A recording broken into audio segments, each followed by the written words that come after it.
Halo teman writers, tema kita hari ini cukup serius.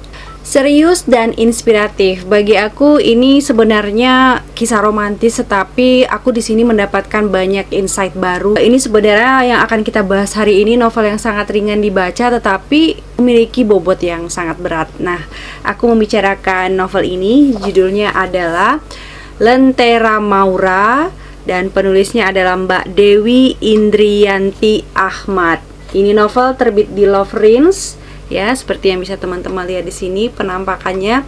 Nah, pertama kali waktu unboxing kemarin, aku salah baca ya. Jadi aku pikir Lentera Mawar, rupanya ini Lentera Maura. Untuk cerita yang sebagus ini, cover seperti ini mungkin bisa lebih greget lagi ya seharusnya ya. Tapi ya mungkin ini semuanya merupakan simbol gitu ya, atau metafor dari isi ceritanya sendiri, seperti langit malam misalnya, bisa teman-teman lihat di sini. Udah gitu ada cahaya tetapi blur gitu ya, yang mungkin ini bisa melambangkan masa depan dari karakternya si Maura ini tadi. Dan kemudian di sini ada sedikit percikan cahaya yang kemudian ini merupakan simbol dari harapan si Maura lah gitu ya. Kita sudah sering bahas Lovrins ya, dan masih tetap kualitasnya bagus ya, kertasnya tebal dan juga covernya juga bahannya bagus ya teman-teman. Nah, untuk teman-teman yang ingin tahu lebih jauh atau ingin lebih kenal lagi dengan Mbak Dewi Indriyanti Ahmad ini, aku sudah letakkan media sosialnya di description box. Udah gitu, kalau misalnya teman-teman ingin terbit di Lovrins misalnya ya, mau lihat bagaimana cara penerbitannya, langsung aja juga ke media sosial mereka yang sudah aku letakkan semua alamat media sosialnya di description box. Lagi-lagi pas unboxing kemarin ya kan, aku sangat tertarik membaca blurb dari novel ini, dimana di sini ada menyebutkan sebuah penyakit atau sindrom yang belum pernah aku dengar sebelumnya. Jadi memang aku sangat tidak sabar untuk membaca Lentera Maura ini dan ingin cari tahu sebenarnya sindrom apa yang sedang dibicarakan di dalam novel ini. Intinya ini cerita tentang Maura. Jadi si Maura ini di dalam cerita ini dia baru aja kuliah gitu ya di sebuah universitas di Bandung. Nah, si Maura ini dulunya waktu dia semasa SMA gitu ya, dia adalah seorang gadis yang sangat periang gitu, banyak temannya. Tapi kemudian dia berubah menjadi seorang yang pendiam, yang nggak punya kawan gitu, yang kayak menjauh gitu dari kehidupan sosialnya. Dan ini semua disebabkan oleh penyakitnya yang disebut dengan sindrom MRKH atau MRKH ya, singkatan dari, aku harus baca ini supaya nggak salah, Meyer, Rokitansky, Kuster, dan Hauser. Jadi simpelnya ini adalah sebuah kondisi di mana rahim seorang perempuan itu tidak berkembang. Dan kalau misalnya untuk kasus si Maura yang ada di cerita ini, kondisi vaginanya juga tidak berkembang dengan baik ya teman-teman. Dan ini merupakan penyakit langka yang hanya diidap 1 dari 5.000 perempuan gitu. Selain dia menderita penyakit MRKH ini, dia juga memiliki keluarga yang broken home ya teman-teman. Jadi ayah ibunya itu bercerai, kemudian sudah memiliki keluarganya masing-masing. Sementara dia tinggal bersama neneknya dari pihak ayah yang baru saja sembuh dari penyakit stroke. Jadi dia jaga neneknya gitulah ya. Jadi lengkap sudah bahwasannya pada saat kuliah ini memang kehidupannya menurut dia ya gelap lah gitu ya, nggak punya harapan ya gitu. Jadi dia nggak haruslah berteman dengan orang-orang gitu, karena dia mungkin merasa takut sendiri dengan penyakitnya ini jika diketahui orang, apalagi sampai misalnya punya pacar gitu ya. Nah, pada saat kuliah itu di hari pertama dia ketemu dengan seorang laki-laki bernama Lentera. Nanti Lentera ini panggilannya adalah Tera, makanya judulnya Lentera Maura ya teman-teman. Jadi ini nama 2 dari karakter utama kita. Nah, si Tera ini adalah seorang pemuda yang periang gitu kan. Udah gitu dia supel, udah gitu dia ramah gitu ya. Dan pas di hari-hari pertama itu dia karena memang suka bercanda orangnya, bercandailah si Maura ini. Bercandanya ternyata membuat si Maura itu tersinggung dan dia malah menjauh dari semua kawan-kawannya gitu. Nah, keunikan atau keanehan sebenarnya, keanehan si Maura ini menarik perhatian Tera gitu kan. Kok ini lain nih orangnya. Jadi akhirnya si Tera ini ngejar-ngejar si Maura gitulah, dan pada akhirnya nanti mereka dekat gitu, mereka dekat dan seterusnya. Dan bisa teman-teman tebak sendiri bahwasanya penyakit si Maura ini yang akan menjadi permasalahan utama atau konflik utama dalam hubungan mereka ini nanti ya. Jadi di sini nanti mereka akan menghadapi banyak permasalahan, udah gitu juga sama-sama belajar menjadi dewasa. Menarik ya ceritanya teman-teman. Makanya mari kita breakdown Lentera Maura supaya kita bisa tahu lebih dalam lagi ceritanya. Udah gitu seperti biasa, dan yang lebih penting aku udah menyimpulkan 4 hal yang bisa kita pelajari dan nanti siapa tahu berguna dalam proses kepenulisan novel teman-teman. So let's jump into it. Dengan mengangkat sindrom yang memang jarang dibicarakan, MRKH ini jarang dibicarakan ya teman-teman, dan penyakit langka ini memang belum pernah aku mendapatkan novel yang mengangkat ini, atau aku memang belum tahu yang lain, tapi ini adalah novel pertama yang aku tahu mengangkat sindrom ini. Nah, ini membuat penyakit ini nempel betul dengan karakternya, sehingga sadar nggak sadar, langsung nggak langsung, itu memperkuat karakter dari cerita ini ya teman-teman. Nah, langsung kita masuk ke karakter building. Nah, karena karakternya udah sangat kuat seperti itu, kita itu udah gampang gitu diajak kemana aja ya, mau arah cerita ini kemana aja kita udah gampang diajak gitu. Dan karakter yang kuat itu bukan hanya si Maura aja, Tera juga kuat karena di situ dia diceritakan bagaimana latar belakang keluarganya, bagaimana sifat-sifatnya dan lain sebagainya. Jadi menurut aku minimal 2 karakter utama itu sangat kuat ya. Itu membuat kita gampang gitu ya mengikuti plot yang ada di sini. Dan lagi pula menurut aku sebenarnya poin-poin dari plot di dalam novel ini tuh cukup solid ya, cukup padu dan jelas sebab akibatnya ya. Palingan yang agak sedikit lepas sedikit ya itu agak di bagian belakang ya, agak di bagian mau sampai resolusi dimana nanti si Tera ini akan kabur gitu dari rumah gitu, dan kemudian dia akan pingsan di jalanan karena penyakit GERD gitu. Andai saja sebelumnya waktu di awal-awal udah dikasih clue nih, udah dikasih hint terlebih dahulu bahwasannya si si Tera ini mengalami GERD, pasti pada saat di jalan kita mungkin akan lebih ini lagi ya, akan lebih dramatik lagi efeknya, atau pokoknya berefek lah gitu sama pembaca kalau misalnya sudah dikasih tahu terlebih dahulu. Nah, belum lagi adegan waktu dia sadar di rumah sakit gitu kan, itu kayak dieksekusi seperti sinetron ya, misalnya aku di mana gitu. Jadi cuman itu aja. Sebenarnya ini novel, ini page turner, jadi aku itu bacanya cuma 2 jam satu hari. Aku nggak mau sampai besok-besok karena aku betul-betul pingin tahu Maura ini nanti nasibnya kayak mana ya. Itu pokoknya karena kita sudah memang menanam rasa gitu sama si Maura ini. Nah, untuk di gaya penulisan mungkin karena ini parade nulis dalam 1 bulan ya, jadi cuman ada 1 bulan untuk penulis yang menggarap kisah ini. Akhirnya kisah ini banyak dieksekusi dengan cara yang telling, jadi showingnya itu agak sedikit kurang ya teman-teman. Tapi itulah tadi, balik lagi karena karakter utamanya ini sangat kuat sekali, kita sudah sangat peduli pada dia sehingga kita nggak peduli lagi mau diceritakan secara telling atau showing. Tapi sebenarnya ini akan menjadi lebih keren kalau misalnya ini ada juga unsur-unsur showingnya ya, teknik showing dan telling. Nah, kita juga sudah pernah bahas mengenai teknik ini ya teman-teman, ada di sini kalau misalnya teman-teman belum melihat video yang kita bahas tentang itu.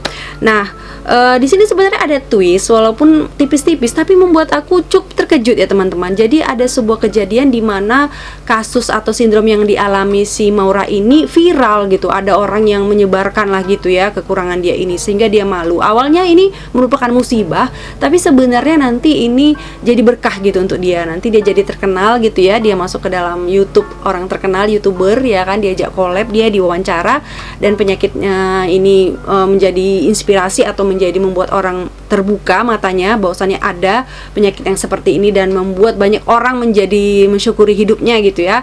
Jadi kisah ini sangat inspiratif bagaimana kekuatan si Maura itu bisa menghadapi penyakitnya ini gitu, dan nanti menjadi berkah sebenarnya untuk dia.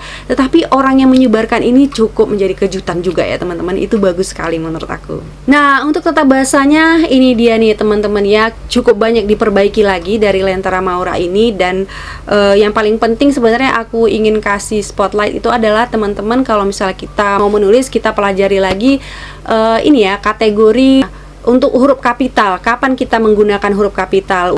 Utamanya kita soroti adalah untuk kata-kata panggilan, misalnya seperti mama, abang, papa, kakak. Itu kan ada dia yang huruf besar, bagaimana kondisinya dia kalau huruf besar, dan ada yang menggunakan huruf kecil saja. Dan bagaimana kondisinya yang huruf kecil saja, mungkin teman-teman bisa buka buku pedoman umum ejaan bahasa Indonesianya, atau juga bisa buka secara online. Sebenarnya kekeliruan menggunakan huruf kapital di novel ini dalam kata panggilan itu sebenarnya mungkin bukan karena tidak mengetahui aturan atau kaidah bahasa seperti itu teman-teman, tetapi mungkin di sini mungkin kurang disadari point of view yang kita gunakan. Jadi kalau misalnya third person sebagai narator, kita itu nggak bisa memanggil mama karakter kita itu dengan panggilan mama juga. Kita nggak bisa manggil nenek si karakter dengan panggilan nenek juga, karena kita narator adalah orang yang di luar dari cerita. Misalnya mamanya si Maura, kita nggak bisa bilang mama si Maura ini mama juga dengan menggunakan huruf kapital. Kita harus bilang mamanya Maura gitu, jadi mamanya gitu, dan itu menjadi huruf kecil tentunya kan. Misalnya nenek juga kita nggak bisa panggil narator, itu tidak bisa panggil neneknya si karakter kita itu dengan panggilan yang huruf besar gitu, yang kita panggil dia di dalam di dalam cerita itu. Mudah-mudahan teman-teman ngerti ya. Jadi kalau misalnya third person nggak bisa kita samakan dengan yang first person. Kalau first person boleh lah, karena kita sebagai narator itu adalah orang yang berada di dalam cerita itu kan, karakter yang menceritakan cerita itu sendiri. Tapi itu aja yang aku spotlight dari tata bahasa. Teman-teman bisa nanti selami sendiri mengenai kata panggilan ini ya, mama, papa, dan lain sebagainya. Nah, sekarang kita reading time. Kita tidak akan pernah tahu apa itu rindu jika tak pernah saling menjauh. Kita juga tak akan memahami betapa berartinya kehadiran seseorang sampai orang tersebut tak ada lagi di sisi. Begitulah yang dirasakan Maura sekarang. Sudah 1 semester ini, Tera benar-benar menepati janji. Ia tak mendekati Maura lagi, apalagi menggodanya. Ketika melihat Maura, lelaki primadona kampus itu langsung menghindar. Ia seolah-olah sedang berusaha menjauh dari gadis berambut panjang itu. Maura merasa hari-hari kemarin yang sudah perlahan terang karena kehadiran Tera kini kembali meredup. Dara cantik itu bingung, bukankah ini yang dia inginkan? Tapi kenapa pada akhirnya ia sendiri yang malah merasa kehilangan? Menyapa duluan jelas tak mungkin ia lakukan. Gengsinya sebagai wanita terlalu besar dan tak mungkin dipertaruhkan. Lagi pula Maura sadar dia tak memiliki masa depan. Mungkin memang sudah seharusnya ia tahu diri dan tak mendekati hal yang kelak malah akan menyakiti hatinya sendiri dan orang lain. Tidak, Maura tidak sedang putus asa. Ia hanya sedang berusaha meyakinkan dirinya bahwa apa yang dilakukan Tera sudah benar. Mereka tak seharusnya dekat, apalagi sampai ada benih perasaan yang mencuat. Tanpa sadar, air mata Maura mengalir. Ia mengusapnya pelan. Ada perasaan nyeri di hati yang tak mampu ia tutupi.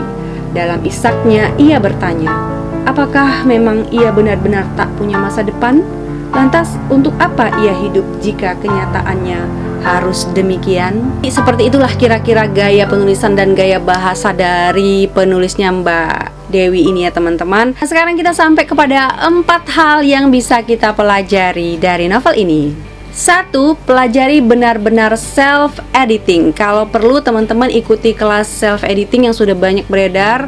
Jadi supaya kalau misalnya kita memilih jalur indie dan tidak ada disediakan editor, kita bisa udah punya cukup kemampuan untuk mengedit naskah kita sendiri ya teman-teman. Dan kalau misalnya teman-teman merasa itu repot, teman-teman bisa menghubungi editor profesional. Nanti bisa menghubungi aku dan aku akan kasih teman-teman aku editor yang sangat keren di bidangnya ya teman-teman. Yang kedua, jika punya DL atau tuntutan menulis selama 1 bulan aja, hindari timeline yang terlalu panjang ya teman-teman, yang sampai bertahun-tahun. Nanti karena kita bakalan kerepotan itu untuk menjelaskan tahun per tahunnya. Jadi cara menghindarkannya itu adalah tidak menggunakan cerita yang runut, mulai dia misalnya dari semester 1, semester 2 gitu misalnya. Kalau dalam semester apalagi ada yang dari lahir, dari SD, SMP, itu hindari seperti itu. Jadi pakai teknik flashback aja ya teman-teman.